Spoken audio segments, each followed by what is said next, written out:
In today's episode, we look into some important care tips, do's and don'ts, propagation, and some basic info you need to know while growing Ponytail Palm, a visually stunning ornamental houseplant. Coming up.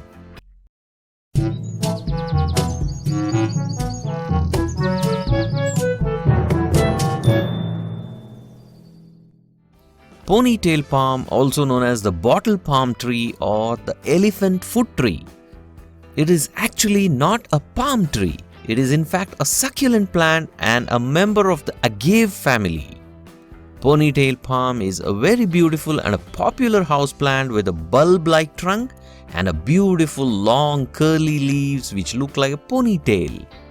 This bulbous trunk is similar to the fat caudex of adenium or the desert rose. And in both these plants, the function is to store water within the plant. Hence, both these plants require infrequent watering. Now, let's look into the important care tips of growing Ponytail Palm. Firstly, sunlight. As I said earlier, the term palm used to name this plant as Ponytail Palm is a misnomer. It is not a palm. Many newbies may think it to be a palm such as areca palm and keep it in full shade. This is not right. Ponytail palm actually needs full bright sunlight similar to adeniums. But this is such a forgiving plant, it survives and adapts even to low light conditions. But for best results, keep it in full sunlight. In summer season, to protect it from hot sun, you can keep it under a 50% green shade net. On number 2, watering. This is a succulent plant and needs less frequent watering.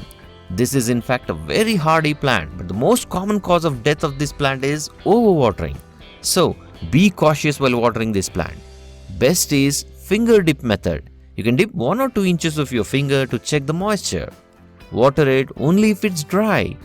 Whenever you water, give it a deep and thorough watering until the water comes out through the drainage holes. On number 3, fertilizer. This plant requires adding a handful of some decomposed cow dung or even vermicompost once every 3 months.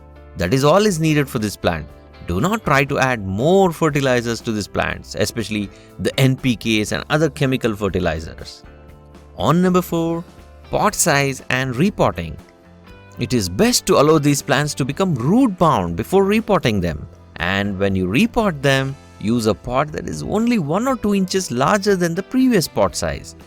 If you repot them into a very large pot, they can get too much water at once, which can lead to rot. On number 5, potting soil. They need a good, well-draining soil with lots of sand mixed in your regular garden soil. Best is to use a succulent soil mix like using sand, perlite, garden soil, charcoal and other stuff in different proportions. One such recipe you can follow is garden soil 30 to 40% plus river or construction sand, that is 30 to 40%. Never use beach sand. Then you can add pebbles or chips about 5%. Then about 10% compost like decomposed cow dung or vermicompost. Then about 10% perlite, small charcoal pieces, neem cake powder, etc. if you have them. That is it. You can watch my detailed episode on this topic with detailed explanation from a link in description or from end screen. On number 6, propagation. Mature plants usually develop pups or babies which are actually side shoots arising from the mother plant, very much similar to other plants like the aloe vera and many others. These smaller pups can be separated easily from the mother plant and grown as independent plants.